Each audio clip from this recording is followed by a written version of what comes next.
m'appelle Maxime Penneau. Je travaille, j'ai fait mon mémoire à l'Université du Québec à Trois-Rivières. J'ai été supervisé par Julie Marcotte. Et aujourd'hui, finalement, je viens présenter mon mémoire, en gros, les résultats et les réflexions qui viennent avec ces résultats-là, qui portent en fait sur l'identité des jeunes qui ont été placés en centre jeunesse, donc jusqu'à majorité, qui ont vécu une transition à la vie adulte à partir de là. Donc, je vais présenter un survol de cette transition-là et des défis que ça implique. Et par la suite, on va parler un peu plus de l'identité. On va essayer de mieux comprendre, en fait, le développement identitaire et mieux comprendre, mais c'est quoi les particularités de leur développement identitaire à eux. Si on commence tout de suite, en fait, je vous donne un aperçu global, en fait, de leur transition. On va venir la définir par la suite. Donc, on le sait, les jeunes qui sont placés en centre jeunesse, c'est d'abord des jeunes qui vivent diverses difficultés d'adaptation. Ces jeunes-là, en fait, entrent dans nos services par la loi. On leur donne du soutien, on leur donne différents types d'aide avec différentes modalités jusqu'à 18 ans. Et à 18 ans, c'est là que se passe la transition qui est particulièrement difficile. En fait, ces jeunes, je l'imagine un peu, là, en fait, là, vous comprenez bien, ils frappent un peu un mur, en fait, parce qu'ils vivent une transition qui est assez abrupte. Ils doivent quitter les services, en fait. On peut voir que ces jeunes-là, il y en a qui s'en sortent bien, il faut le dire, on a des belles réussites au centre jeunesse quand même, mais il y en a plusieurs que ça va moins bien aussi. Donc, ils vivent d'autres difficultés d'adaptation après leurs 18 ans, après leur majorité. Si on regarde ça un peu plus près, en fait, là, au Québec, là, pour la protection de la jeunesse, on va intervenir environ près de 20 000 jeunes. Là, ça varie selon les années, mais mettons qu'on fait une moyenne d'environ 20 000 jeunes par année qui entrent dans nos services. Donc, c'est des jeunes une grande proportion quand même, qui vont vivre de la maltraitance, des troubles de comportement, troubles de santé mentale, difficultés familiales, bon, j'en passe. Là. Il y a une diversité de problématiques et qui sont quand même... qui ont quand même une gravité. On s'entend, là, si c'est un service qui est encadré par la loi, ça a une gravité quand même. Pour les jeunes qui sont placés en milieu substitut, c'est des jeunes qui sont particulièrement vulnérables. Évidemment, ils ont une vulnérabilité supplémentaire là, parce que leur situation a nécessité un placement, mais en plus de ça, l'état de vulnérabilité est accentué par le placement lui-même. En fait, le placement lui-même peut faire vivre une séparation par enfant. Ça a des conséquences évidemment sur l'attachement et même sur... il y a une pluralité d'intervenants là, dans les services, on le sait, un roulement de personnel. Puis cette inconstance-là d'intervenants ou de contact avec les donneurs de soins là, pendant les services peut aussi impacter l'attachement. Donc, c'est des jeunes particulièrement vulnérables. Lors de la transition à la vie adulte, on peut voir qu'ils ont... en fait, on peut dire qu'ils sont face à un paradoxe, en fait. C'est des jeunes qui, effectivement, à 18 ans, coûte que coûte, ils doivent être adultes. Ils doivent assumer les responsabilités adultes, du moins. Donc, c'est des jeunes qui, mettons qu'on compare avec leur père, en fait, la population générale, là, en plus de ça, on commence à avoir une tendance à retarder, là, finalement, l'âge adulte. Donc, on va être adulte beaucoup plus tard, là, voire 25 ans, voire 30 ans même, là, selon les études. Là. Mais ces jeunes-là, à 18 ans, doivent être adultes. Donc, le paradoxe dans lequel ils sont, c'est qu'ils doivent être adultes plus rapidement, mais dans des conditions plus adverses et avec moins de soutien. Donc, on peut voir à quel point cette transition-là est un défi important pour eux. Conséquemment, évidemment, là, c'est très logique. Une fois à l'âge adulte, ces jeunes-là poursuivent leurs difficultés d'adaptation ou même en développent d'autres. J'en ai fait une brève liste, là, je ne la passerai pas au complet, là, mais on peut voir rapidement un faible niveau de scolarité, un faible revenu. Il y en a même qui n'ont pas d'emploi du tout, pas de rôle social, dans le sens qu'ils ne sont pas impliqués dans une occupation particulière.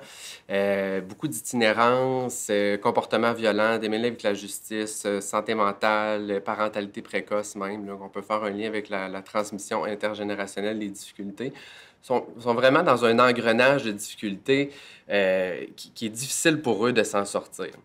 Et cette transition-là n'aide pas non plus là, à être un peu en harmonie là, finalement avec les services d'aide et tout ça, parce qu'ils vivent une coupure assez abrupte en fait.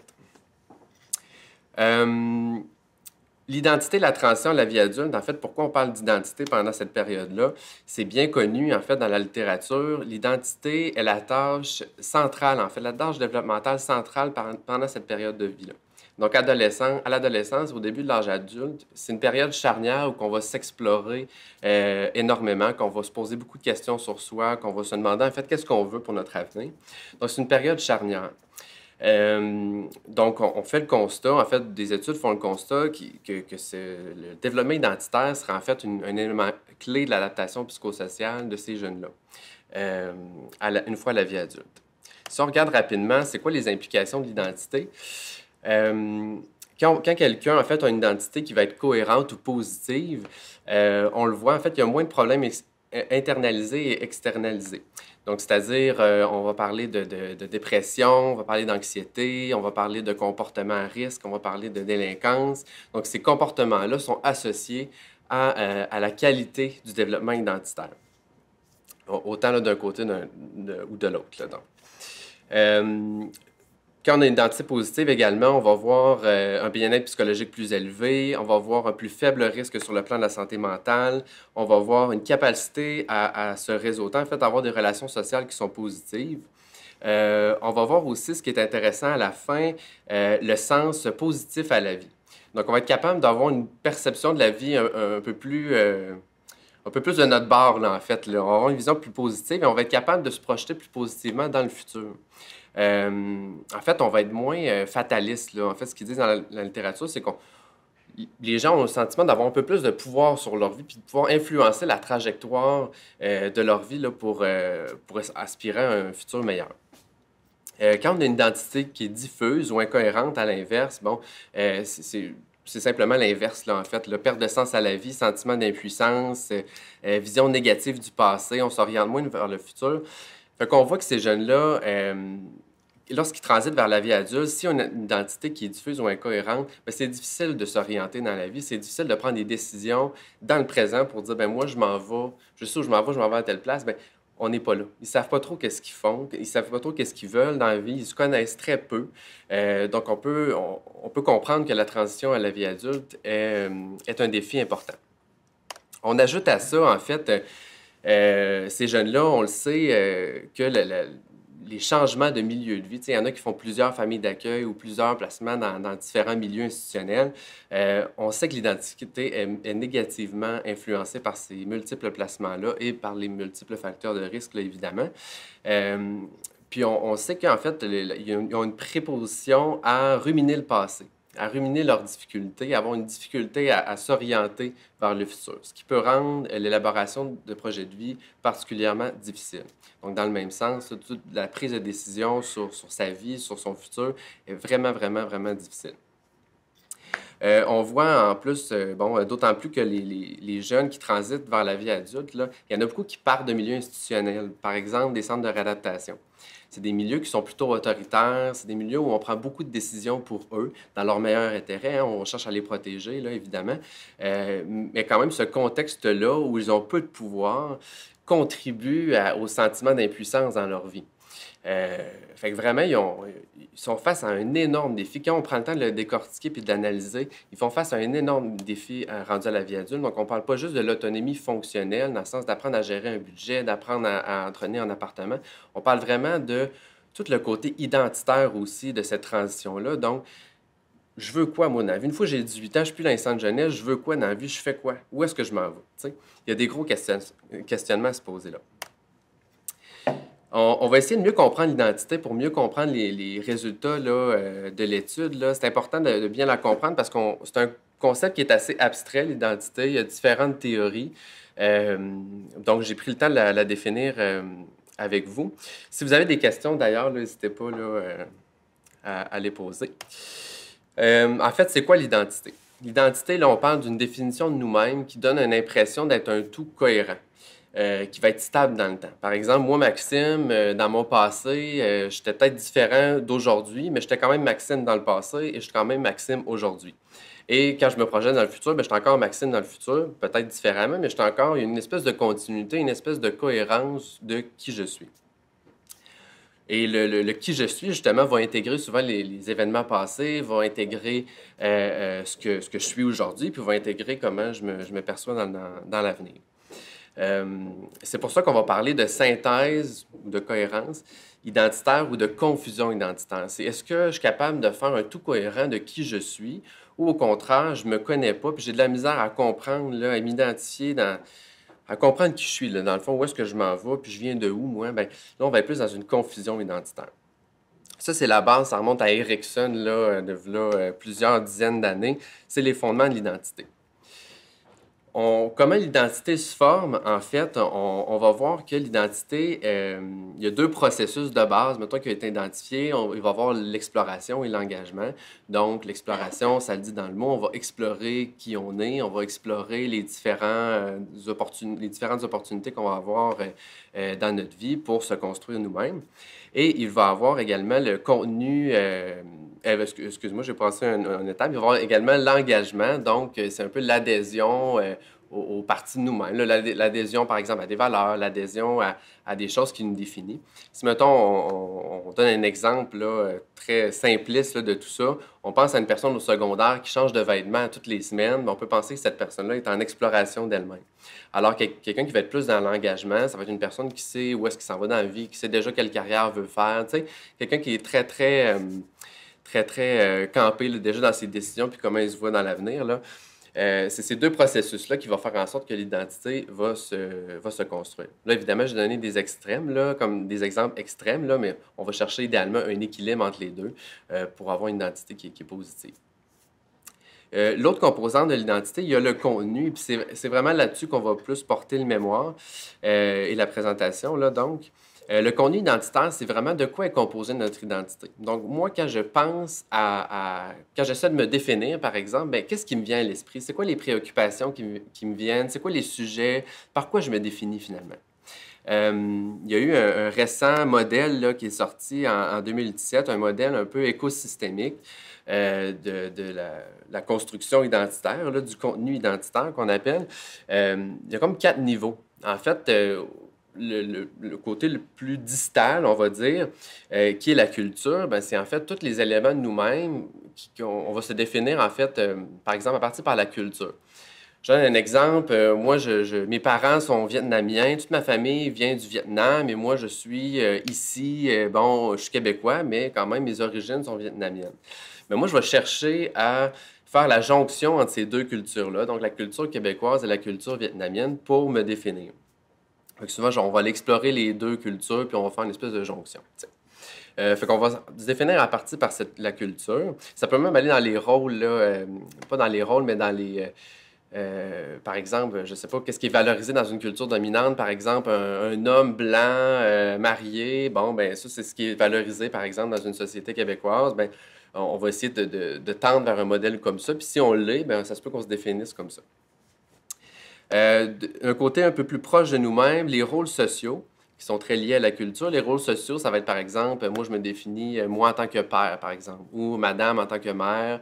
C'est tous les rôles relationnels auxquels on va s'identifier. Puis évidemment, comme je disais, c'est très en lien avec la culture parce qu'il y a une idée de qu'est-ce qu'une bonne mère, qu'est-ce qu'une mère, qu'est-ce qu'un père. C'est très, très interrelié. Il y a les domaines également qui sont encore une fois encore plus proches. C'est toutes les sphères de vie en fait. Il y a deux grandes sphères de vie qu'on pourrait déterminer. Il y a le côté plus interpersonnel, donc toute la sphère familiale, la sphère les amis, les pères, les relations amoureuses, tous ces domaines-là, en fait, ça se peut qu'on se définisse par ça. Par exemple, moi, je pourrais dire que la famille, c'est très important pour moi, puis c'est quelque chose qui est une partie de moi, en fait. Je me définis, en fait, un peu par ma famille, ou même le travail, par exemple. Ça serait plus de l'autre côté. Là, on va appeler ça la sphère plus idéologique, donc le travail ou les implications religieuses et tout ça. Ben, ça pourrait être aussi des sphères avec lesquelles je me définis, qui fait partie de moi. Je donne l'exemple du travail, effectivement. Mettons, le travail, c'est quelque chose qui me ressemble. Je pourrais dire, quand je parle de moi, en fait, je pourrais parler de mon travail parce que c'est quelque chose qui me définit. Quelque chose encore plus proximal, il y aurait les expériences quotidiennes. Donc, les expériences, on va parler c'est plus les actions ou les pensées qui va être révélatrice de qui on est, donc de notre identité. Par exemple, encore une fois, j'avais un exemple, là, en fait, je vais vous le donner. Là. Je donnais l'exemple d'un carriériste, là, d'un carriériste qui se définit par sa carrière, mais dans ses expériences quotidiennes, il va se définir beaucoup par justement la performance qu'il va livrer au travail, par peut-être les longues heures qu'il va passer là aussi. Puis ces actions-là sont cohérentes avec qui ils sont. Quand on regarde tout ça, ben, on parlait de cohérence identitaire, mais on va chercher à avoir une cohérence entre tous ces contenus identitaires-là. Donc, dans mon exemple, il y a toutes les actions là, que je parlais, les longues heures au travail, ben, va être en cohérence avec le fait qu'il se définit par son travail. Il se définit par le domaine de l'occupation. Là. Pour lui, c'est quelque chose qui fait partie de lui. Il va également peut-être se définir comme un bon collègue dans les rôles sociaux ou un scientifique avec toute l'idée de la société qui vient avec un scientifique. La culture, ça pourrait être quelqu'un qui vit justement dans une culture où le travail est très, très, très valorisé et lui, il adhère à ces valeurs-là. Donc, ça fait partie de son identité. Donc, c'est vraiment l'ensemble de toutes ces composantes-là. C'est une espèce de constellation, en fait, qui va faire en sorte qu'on va être capable de se définir. Puis, c'est ce qui va former, en fait, notre contenu identitaire. Ce contenu-là peut s'explorer au travers de l'identité qu'on appelle narrative. L'identité narrative, là, si on essaie de résumer ça, là, en fait, c'est très cohérent avec ce qu'on vient de dire. L'identité narrative, c'est un peu l'histoire qu'on se raconte à nous-mêmes ou qu'on livre aux autres, qui permet de comprendre qui on est. Donc, ça intègre, comme Erikson disait, ça va intégrer les expériences du passé, les expériences du présent, comment on s'oriente vers le futur. Tout ça, on en fait une espèce de tout cohérent, comme une histoire de vie, donc comme un récit qui vient faire la liaison entre tous ces événements-là, entre tous les côtés de nous-mêmes, qui fait en sorte qu'on va être un tout cohérent. Donc, il y a vraiment une importance accordée à la signification de nos événements de vie, à quel sens on leur donne, pour justement les mettre en relation avec qui nous sommes, nous, et notre représentation du monde. On va accorder aussi dans le cadre plus de l'étude ici au cadre temporel investi, c'est-à-dire, par exemple, les gens, il y a des gens qui regardent beaucoup, beaucoup leur passé, qui vont être très orientés vers le passé, qui vont même ruminer leur expérience passée, ce qui va faire en sorte qu'ils vont avoir de la difficulté à s'orienter vers le futur. Ça va être associé également avec la détresse psychologique et tout ça. Donc, on a comme une tendance à s'orienter vers des camps temporels. Là, j'ai donné l'exemple du passé, mais ça peut être avec le présent, ça peut être avec le futur. Par exemple, quelqu'un qui s'oriente beaucoup, beaucoup, beaucoup vers le futur, bien, va être capable de poser des actions concrètes dans le présent pour influencer son futur. Même chose pour le présent. Là. On peut penser à Carpe Diem, quelqu'un qui ne pense pas du tout au futur puis qui est très, très dans le moment présent, mais ça va influencer ses comportements également. Donc, on va accorder une importance à tout ça. Et c'est vraiment, dans le cadre de cette étude-là, on va aller chercher, on va essayer de comprendre leur discours narratif. On va parler de discours narratif, qui est en fait un discours qui représente un peu leur histoire de vie, qui va représenter leur récit, en fait, et donc qui parle de qui ils sont comme personnes. Ce qu'on sait sur l'identité narrative des jeunes en protection de la jeunesse, on le sait en fait qu'ils doivent, sans surprise, intégrer différents événements traumatisants, différentes difficultés, des contextes familiaux particuliers. C'est des jeunes qui vivent beaucoup de stigmatisation par leur situation, par leur comportement, fait qu'ils baignent dans des contextes qui sont marginaux. Et quand on baigne dans des contextes marginaux, on va avoir une tendance, une prédisposition à se questionner sur son identité, en fait, parce qu'on ne correspond pas à ce qu'on peut attendre d'une culture dominante. Donc, c'est pour ça qu'on s'intéresse à savoir mais comment eux autres, leur histoire de vie, là, comment leur récit de vie, ils se le racontent à eux autres. C'est quoi, comment ils perçoivent leur histoire de vie? Il y a 4 facteurs qui ont été sortis dans une étude que je trouvais particulièrement intéressant. On peut voir que la qualité des relations interpersonnelles façonnait là, leur discours narratif. Donc, s'il y avait eu des expériences positives ou négatives, bien, ça influençait leur discours narratif. Et même les intervenants dans certaines situations, des jeunes qui avaient bénéficié de services en foyer de groupe, par exemple, qui avaient différents intervenants, bien, ils réussissaient à créer un sentiment d'appartenance avec ces intervenants-là. Et donc, ils l'intégraient vraiment à leur histoire de vie. Il y avait tellement des liens significatifs que c'était une partie d'eux-mêmes, là, en fait. Il y avait vraiment un sentiment d'appartenance comme une famille, là, mais dans un milieu qui était en intervention, en fait. Il y a le sentiment de contrôle sur leur vie, en fait, c'est cohérent avec ce qu'on parlait plus tôt. Selon le sentiment de contrôle, donc si on sent qu'on a le contrôle ou pas sur notre vie, ça va influencer la manière qu'on va construire notre narration. Il y a également l'engagement dans un rôle social. Donc, si on s'est engagé ou pas, par exemple, dans des occupations, au niveau de l'éducation, activité, travail et tout ça.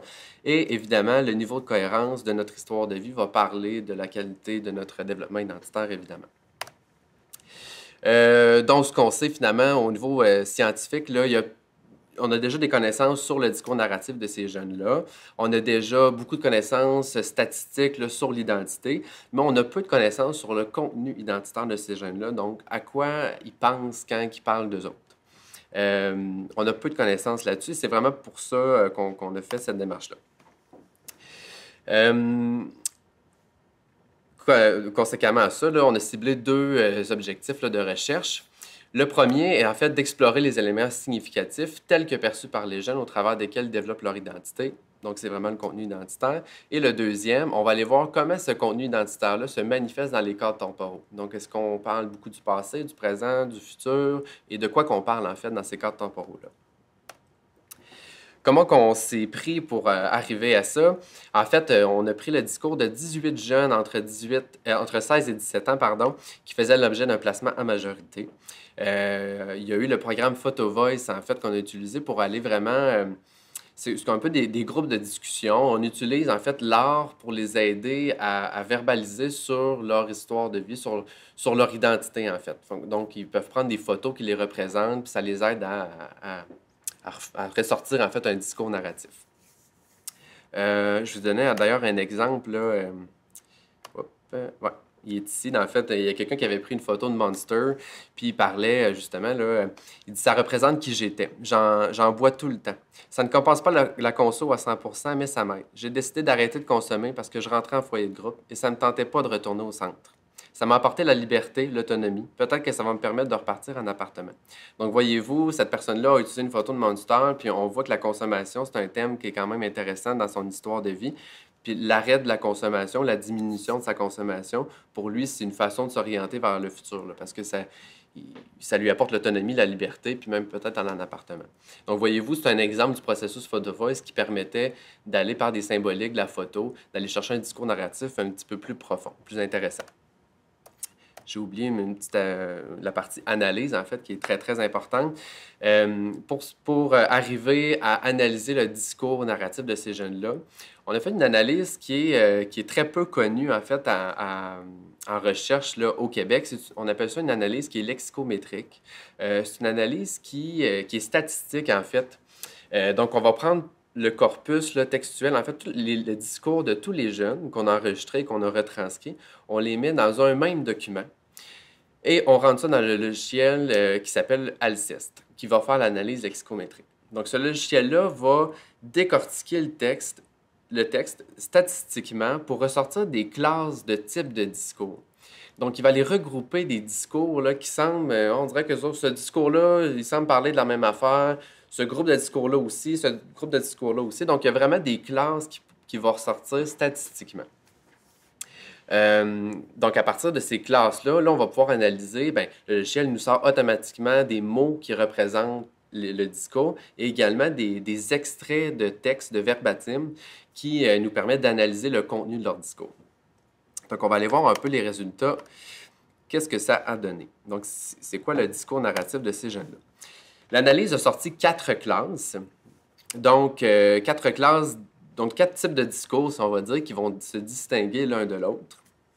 L'ensemble de ces classes-là va représenter 81% du corpus, donc de leur discours, ce qui est très, très bon, là, en fait, selon l'auteur, la personne qui a créé cette analyse-là, c'est très, très bon. On va parler d'un niveau de pertinence qui est élevé. Donc, 81% de ce qu'on dit se retrouve dans ces classes-là. Si on y va plus précisément, là, on va commencer avec les mots qui sont représentatifs des classes. En fait, on peut voir que la première classe là, de discours, on peut regarder là, les mots potes, fumer, chimique, merde, consommer, études, finir, commencer, diplôme, secondaire, gelé. Fait que déjà là, on peut voir un thème qui émerge. On voit que la consommation est présente. Mais on voit également que dans cette même classe de mots-là, donc comme un lien avec les deux thèmes, on peut voir qu'il y a l'espèce de sphère occupation, là, donc l'école, finir un diplôme, finir les études et tout ça. Si on va à la classe 3, c'est des mots... ben justement, en fait, j'ai oublié, là, La classe 1, là, on peut voir que c'est associé au sexe masculin. Donc, c'est principalement le discours des gars de notre échantillon qui se retrouve dans cette classe-là. La classe 3, on va voir accueil, famille, mère, père, jeune, sœur, parler, frère, appartement, chat, peur. Bon, c'est pas compliqué. On le voit qu'il y a beaucoup, c'est les relations interpersonnelles, particulièrement la famille. Et c'est une classe principalement associée au sexe féminin de notre échantillon. La classe 4, on peut voir défi, chuter, zéro, relax, source, repartir, nouveau, grandir, adrénaline. Un peu plus dur à définir à partir des mots, cette classe-là. On va voir, en fait, ça représente seulement 8% du corpus. Donc, c'est une classe de discours qui est assez spécifique, qui est assez restreinte, en fait. On va aller la décortiquer un peu plus tantôt. Ça va faire du sens quand on va aller voir les extraits des verbatims.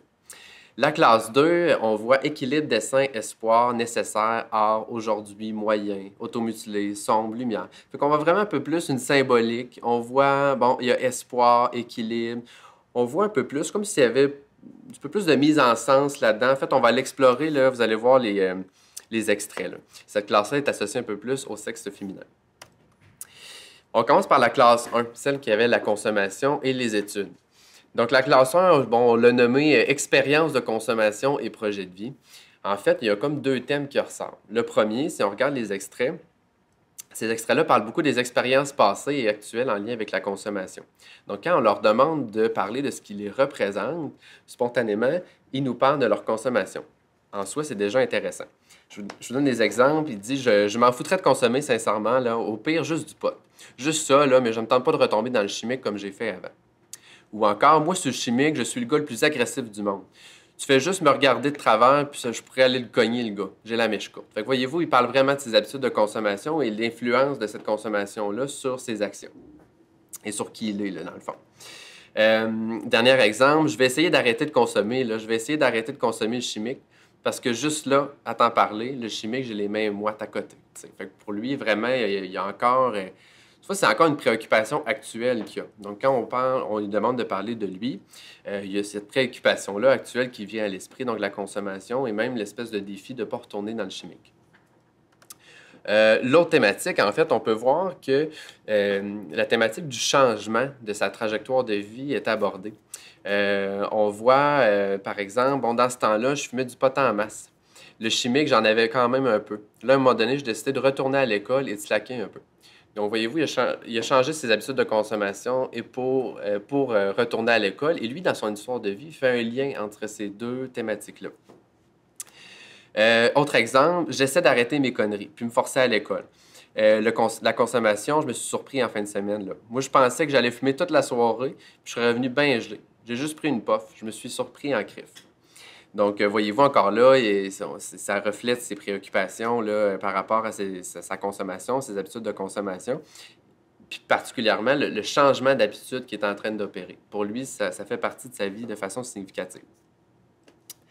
Dernier exemple, moi je suis dans mon monde, puis le reste de la société, sincèrement, je m'en fous bien raide. Mes objectifs futurs, c'est de finir mon secondaire 3, puis aller en diplôme d'études professionnelles en opérateur de machinerie lourde. Donc on voit bien qu'ici, il y a quand même un discours qui s'oriente vers le futur dans cette classe-là, particulièrement en lien avec le fait de finir ses études et de débuter sa carrière. On voit que dans cette même classe de mots-là, il y a cette orientation vers le futur.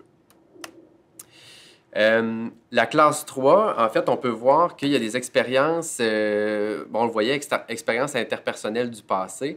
On va les voir, en fait, effectivement, il y a une orientation un peu plus vers le passé dans ces extraits-là. Les premières parlent vraiment d'un soutien affectif. Donc, par exemple, elle dit, bon, ma famille d'accueil m'a aidé à passer, à me changer les idées et à faire des activités. Ne pas penser à ça et de penser à ce que j'ai. À ce que j'ai là, pardon, ce que j'ai eu au présent, que je suis avec du monde que j'aime et qu'eux aussi, ils m'aiment. Eux sont là, ils ne sont pas partis. Ma mère d'accueil disait « Qu'est-ce qu'il y a? Je le vois que tu t'ennuies de ton père. » Et là, je parlais, je le disais. Donc, voyez-vous à quel point ce support affectif-là a été significatif pour elle. En fait, là, c'est plus des filles. Donc, significatif pour elle dans son histoire de vie. Elle, pour elle, le support qu'elle a reçu, ça fait sens pour elle, elle s'en rappelle. Ça a été significatif dans son histoire. On a un autre exemple, plus avec la sœur. Bon, on va le passer rapidement, là, mais elle disait que sa sœur apporte conseil aussi, et particulièrement, là, Bon, à partir de la troisième ligne, elle dit elle comprend ce que je vis. Vu qu'elle a eu affaire avec ma mère aussi, parce que je l'avais appelée de chez ma mère et elle a vu comment je vivais de la misère et que ça n'allait pas vraiment bien dans ma vie. Donc, on voit qu'elle, encore là, le support qu'elle a reçu de sa sœur a été particulièrement significatif dans son histoire. Il y a d'autres discours en lien un peu plus avec le sentiment d'appartenance qu'ils ont créé. On voit que, bon, il y en a il y a certaines filles de l'échantillon ont créé un sentiment d'appartenance avec la famille d'accueil. Et ça teinte leur trajectoire de vie, en fait, leur récit de vie. Ce sentiment d'appartenance-là s'observe. On peut le voir parce qu'en même temps, quand j'allais chez mon père, je m'ennuyais de ma famille d'accueil parce que ça faisait longtemps que j'habitais là-bas. C'est quasiment ma deuxième famille. Je prenais ma boîte à musique et j'écoutais de la musique parce que vu que quand je l'ai reçue de mon père, j'étais en famille d'accueil, ça me rappelait comme si j'étais en famille d'accueil. Je vous mets en contexte, cette personne-là avait pris une photo d'une boîte à musique qui, en fait, c'est une boîte à musique qu'elle avait reçue de son père. Mais la boîte à musique en question, c'est drôle, elle l'a reçue de son père, mais ça lui rappelle quand elle était en famille d'accueil. Fait qu'elle, elle écoute la boîte à musique pour se remémorer les souvenirs avec sa famille d'accueil, puis ça le faisait sentir bien. On peut voir l'espèce de dualité entre les deux appartenances familiales, là, si on peut dire. Donc, on peut voir, là, la personne est chez son père, puis elle va écouter la boîte à musique pour se rappeler sa famille d'accueil. Fait que, voyez-vous, il y a comme une dualité d'appartenance, donc la famille biologique et la famille d'accueil. L'autre extrait particulièrement révélateur de ça, elle dit « Ma mère, elle ne l'accepte pas. Elle n'a jamais été capable d'accepter que je sois en famille d'accueil. Elle aurait toujours mieux aimé que je sois avec elle et ne pas être partie en famille d'accueil, mais bon. » Fait qu'on peut voir la dualité, puis c'est fréquent, il y a beaucoup de conflits de loyauté, là, en fait, ces jeunes-là qui vivent quand ils partent en famille d'accueil versus, bon, leurs parents biologiques. Mais on voit que quand même, malgré le conflit de loyauté, l'espèce de dualité, il y a un sentiment d'appartenance qui réussit à se créer quand même envers la famille d'accueil. Rupture et deuil, c'est l'autre thème, en fait. Il y a beaucoup d'extraits qui faisaient part, là, finalement, de ruptures qu'ils ont vécues, qui teintaient donc leur récit de vie. On a des exemples, tu sais, il dit, bon, ben, à un moment donné, j'avais perdu mon père, ben, j'étais jeune, j'avais perdu mon père pendant 2 ans. Il ne voulait plus me voir parce qu'il y avait une deuxième famille qui s'est faite, donc, bon. Fait qu'on on voit la rupture, évidemment. Il dit, bon, ben, je suis encore... Bon, l'autre extrait, moi, je parle encore à ma mère, mais juste sur Facebook. C'est le seul contact que j'ai avec elle. Elle me suit. Fait qu'on voit encore là l'espèce c'est pas une rupture totale, mais on voit qu'elle est peu en lien avec sa mère. Et la dernière, c'est un peu plus symbolique. Je la trouvais particulièrement intéressante. C'est pour ça que je voulais la présenter. C'est une personne, en fait, qui a pris une photo du lac Mégantic. Après la tragédie. Donc, il nous dit ma photo choisie montre le lac Mégantic après la tragédie. Et il dit parce que ça montre que là, il y a 23 jeunes qui sont orphelins et à cause de ça, qu'ils n'ont plus de parents. Donc, voyez-vous, quand on lui a demandé de parler de lui, de qu'est-ce qu'il le représente, il a amené cette photo-là du désastre à lac Mégantic qui a fait des orphelins. Et lui s'identifie un peu par ça. Je me rappelle, dans les entrevues, les liens n'étaient pas directs. Il en faisait, mais c'était pas tout à fait clair. Mais on voit que juste le fait qu'il évoque ça pendant qu'on lui demande de parler de lui, c'est quand même intéressant en soi. Donc, la classe 3 représentait vraiment ces expériences interpersonnelles-là. La classe 4, il parle c'est plus associé au gars, on se rappelle. Il parle beaucoup, c'est elle, en fait, qui était plus difficile à définir, juste par les mots. Mais quand on regarde les extraits, c'est particulièrement intéressant. Il parle beaucoup du moment présent. Il parle beaucoup d'un nouveau départ, en fait. Quand on regarde, en fait, le premier thème là, qu'on regardait, il y en a qui parlent beaucoup de défis. L'espèce de recherche d'adrénaline. Par exemple, là, une personne montre une photo d'une chute et il dit « C'est mon plus grand défi à faire de ma vie, sauter par-dessus cette chute-là. » Pareil, il dit, il y a quoi, 30 mètres, je ne savais pas, ça va faire mal d'atterrir. Fait que là, on voit l'espèce de défi, puis tout ça, ça l'allumait, là. L'autre extrait, bon, si je le fais sauter par-dessus la chute, c'est sûr que je vais le refaire. C'est certain, question de revoir l'adrénaline. Si je ne l'ai pas fait, ben, je quitterai. Il dit non, en fait, je vais le refaire pareil, même si je me plante. À part si je crève, je ne pourrais pas le refaire. Fait qu'on voyez-vous l'espèce de centration sur le présent, l'espèce aussi de négligence des conséquences futures. Bon, là, il a été à l'extrême en disant si je crève, je ne pourrais pas le refaire, c'est pas plus grave, là, tu sais. Mais on voit l'espèce de centralisation sur le présent, la recherche de sensations fortes. C'est beaucoup des expériences qui sont éphémères, en fait. Quand on regarde de l'autre thématique, il y a beaucoup une espèce de renaissance, en fait, qui parle, qui est associée à la transition à la vie adulte. Je donne un exemple. Une personne montre une photo de maison et il dit « C'est la maison où j'ai passé mon enfance, où j'ai grandi et où je pense revenir pour vrai ce coup-ci. » Bien, pour partir à zéro, c'est mon rêve. Après avoir accompli ce que je veux faire dans la vie, qui était de devenir cascadeur et qui l'est toujours d'ailleurs parce que je ne l'ai pas encore fait, ensuite, revenir aux sources, soit à la villa où j'ai grandi et me donner un nouveau but dans la vie après 2 ans et l'accomplir aussi. Juste un défi pendant 40 ans de sa vie, tu te dis c'est plat. Fait que voyez-vous, là, il y a plein d'éléments dans cet extrait-là. Il y a d'abord, bon, pour lui, là, repartir à zéro, c'est important. Et pour lui, revenir aux sources, donc la maison qui a grandi, c'est une façon de recommencer, de retourner à la case départ, en fait. On voit aussi, là, encore une fois, le moment présent qui est très. Qu'on peut voir là, dans l'extrait. Là. Il voit des défis à court terme qui sont éphémères. Lui, il veut pas, il se voit pas là, dans une carrière à 40 ans. Lui, c'est des défis très circonscrits à court terme. Ce qui est particulièrement intéressant, bon, on le sait, à 18 ans, ces jeunes-là quittent les services coûte que coûte. Là. En fait, ben, là, il y a des services qu'on met en place pour les soutenir quand même, là, jusqu'à 19 ans, là, par exemple, PQJ, mais quand même, ils doivent quitter. Cette personne-là dit que le nouveau départ n'est pas à la sortie à 18 ans. Au contraire, il dit c'est une renaissance, un nouveau départ, mais à 23 ans, pour avoir le temps de vivre un peu. Donc, voyez-vous l'espèce de liberté que cette personne-là veut.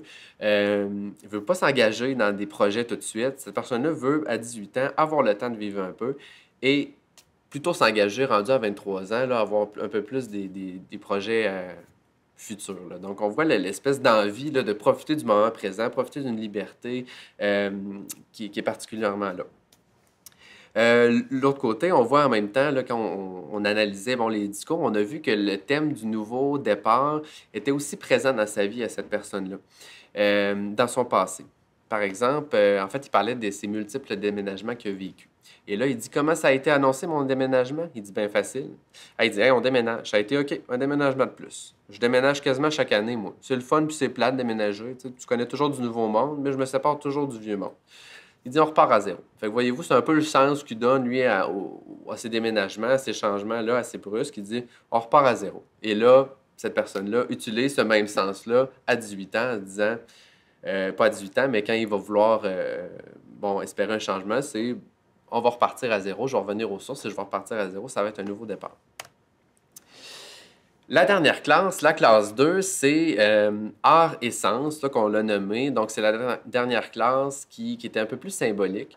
On peut voir d'abord que l'art est évoqué comme un intérêt personnel. Par exemple, là, cette personne-là, bon, parle de musée là, qu'elle a un intérêt particulier. Elle dit c'est un musée qui expose des œuvres d'art sombre, du dark art, surréalisme et des choses comme ça. À chaque exposition, j'y vais. Fait que, voyez-vous, elle a comme une implication dans ce loisir-là. Elle aime ça.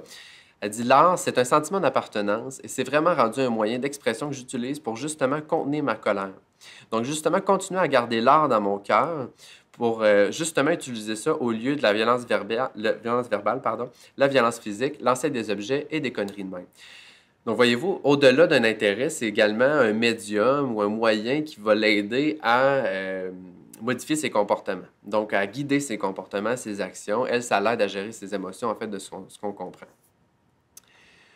L'autre thématique, on voit que la représentation de son histoire de vie a été peut se constater à travers de la symbolique qu'elle donne à certaines œuvres d'art. En fait, cette personne-là parle, elle dit le dark art, ça peut représenter un peu mon présent et un peu mon passé. C'est comme les deux. Parce que c'est vraiment mon style d'art que moi-même que je fais aujourd'hui. Donc, on est avec les autres extraits.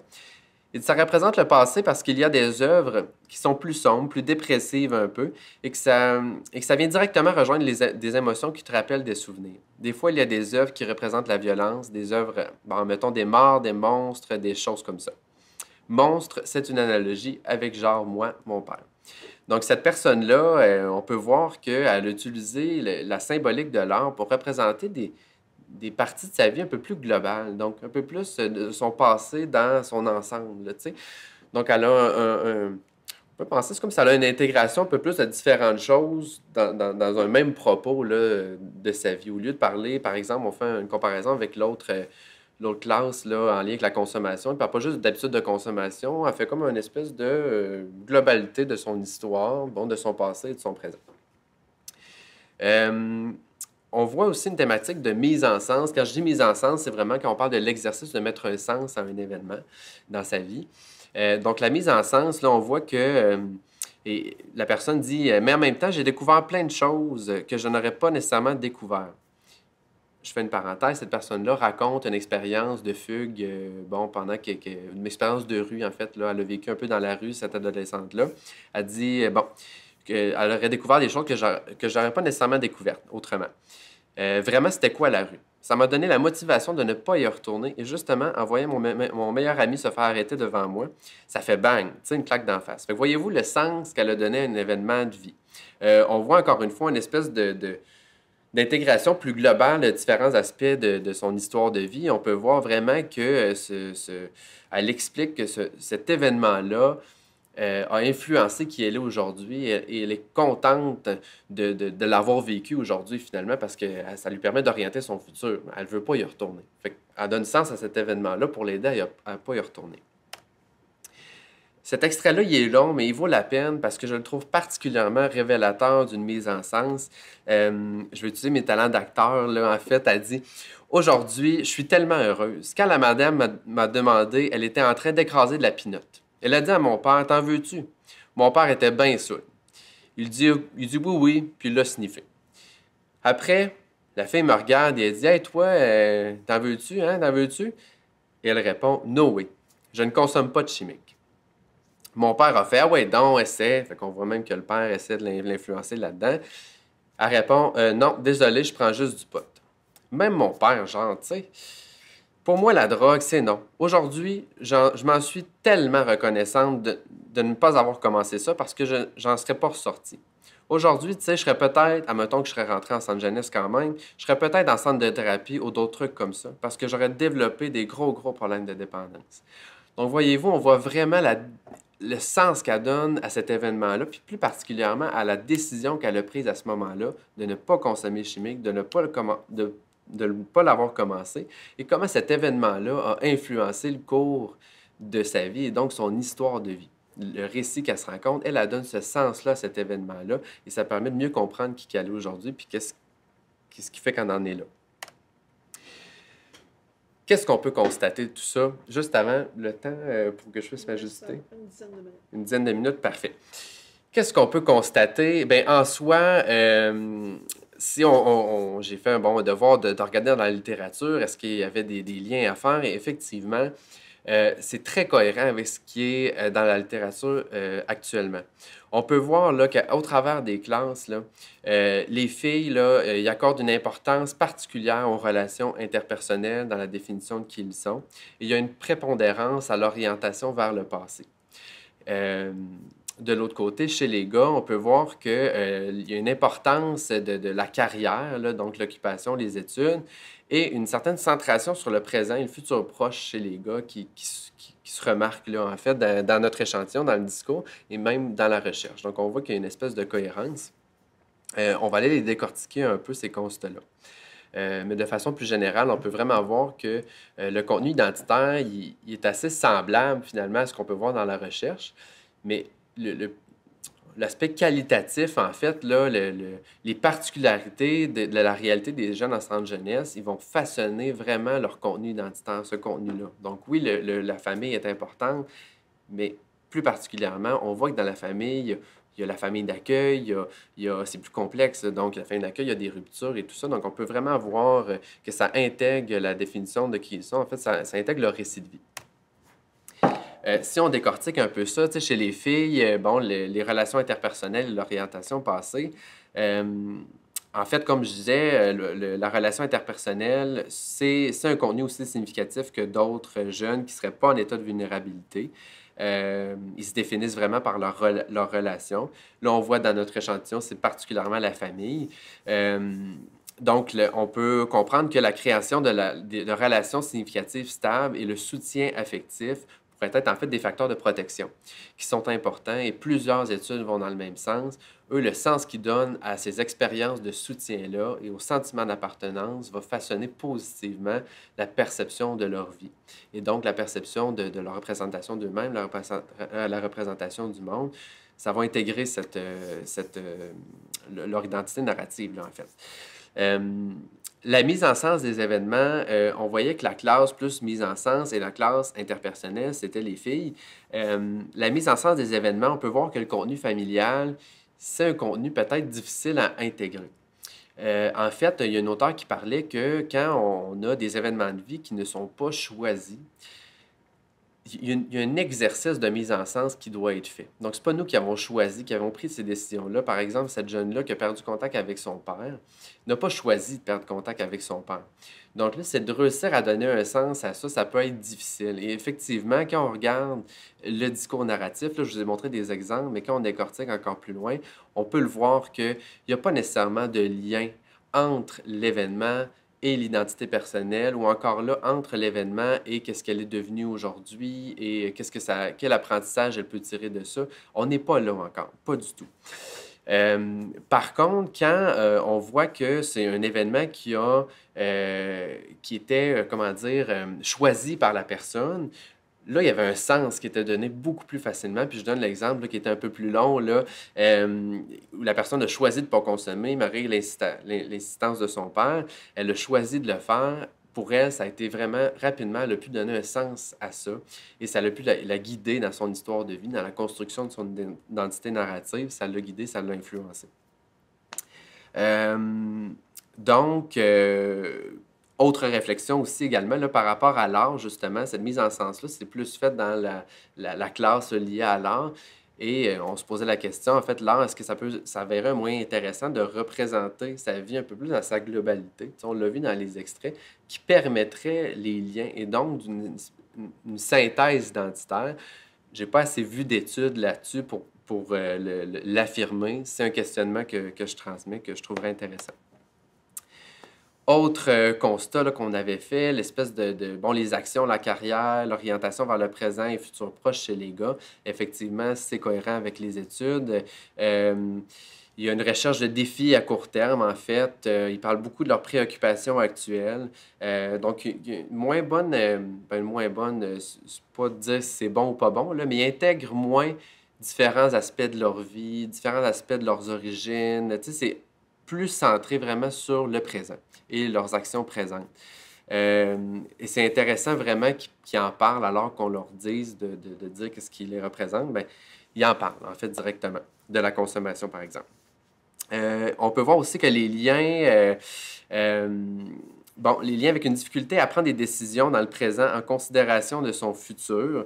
Comme on parlait au départ, l'espèce d'orientation vers le présent, on voit qu'il y a une faible considération pour le futur. Fait qu'on peut voir que c'est peut-être un défi pour les gars d'intégrer leur projection de soi futur dans leur identité narrative. Eux autres, c'est un peu plus circonscrit. Une pensée que j'avais, en fait, un questionnement que j'avais, l'espèce de perception du nouveau départ. Est-ce que c'est une pensée, est-ce qu'on peut, il y a le risque de la pensée magique, dans le sens qu'à 18 ans, c'est un nouveau départ, une nouvelle opportunité, ou à 23 ans, peu importe, là. Ou encore, ben, c'est une opportunité vraiment de dire, moi, je vais effectuer des changements dans ma vie. Est-ce que j'ai une pensée magique, tout va devenir parfait, ou au contraire, bien, je vais rendre à profit cette transition-là pour effectuer des changements? Ça, on ne le sait pas, en fait, on ne peut pas le savoir par nos données, mais c'est un questionnement que j'avais. Pour conclure, j'ai ressorti des espèces des réflexions et des implications cliniques là, à la lumière des résultats. En fait, là, le soutien du développement identitaire est important pendant cette transition-là et ça nous montre que de passer à côté du soutien du développement identitaire, ça serait de passer à côté d'un élément clé de leur transition à la vie adulte. Donc, c'est important oui, c'est important de leur apprendre à faire à manger, c'est important d'apprendre à gérer un budget, à entretenir un logement, mais c'est aussi important de s'intéresser à comment ils voient leur vie, comment ils se voient plus tard, comment ils se projettent dans l'avenir, comment ils parlent de leur passé. C'est important de s'attarder à ça. Il faut comprendre, en fait, il faut accorder une importance vraiment à la perception des événements de vie. C'est pas parce qu'une personne a vécu plusieurs choses qui va être nécessairement vulnérable. Si la personne réussit à en tirer un sens positif, bien, la personne va être résiliente, là. Fait qu'on peut voir par la perception, est-ce que ces personnes-là sont résilientes ou non par rapport à leur vécu, à leur adversité. On peut voir aussi, on peut faire des liens avec la normalisation des services. On peut voir que quand on favorise un développement d'appartenance, ça fait la différence dans le récit de vie qu'ils racontent, dans la perception qu'ils ont de leur vie. Donc, est-ce qu'on peut même développer ce sentiment d'appartenance-là, même dans les milieux substituts? Dans d'autres études, ils l'ont essayé. En fait, ils voyaient que vraiment la constance de lien entre l'intervenant et le jeune ont réussi à créer un sentiment d'appartenance. Donc, est-ce qu'on ne pourrait pas réfléchir à ça, voir est-ce que justement, à quel point c'est important l'espèce de continuité là, de service, là, d'être cohérent, en fait, d'être constant, ça va influencer positivement leur identité narrative. Le sentiment de contrôle sur leur vie également, quand on parle de normaliser les services, bien, de leur permettre de faire des choix, d'accepter peut-être une part de risque, je ne sais pas. On parle d'une expérience de soutien et un lien significatif semble intégrer leur récit de vie et influencer positivement leur identité, là, ça résume bien. Je fais un lien aussi avec l'alliance thérapeutique. Quand on parle d'alliance thérapeutique, on parle de je vais prendre ta perception, je vais considérer où est-ce que tu veux aller, toi aussi, dans le traitement, et on va travailler ensemble, bon, d'une image parfaite, main dans la main, pour avancer vers tes objectifs à toi. Mais encore là, il y a une considération de sa perception, une considération de où est-ce que la personne veut aller et de comment elle se perçoit. Et c'est important de le considérer au plan clinique. Merci beaucoup.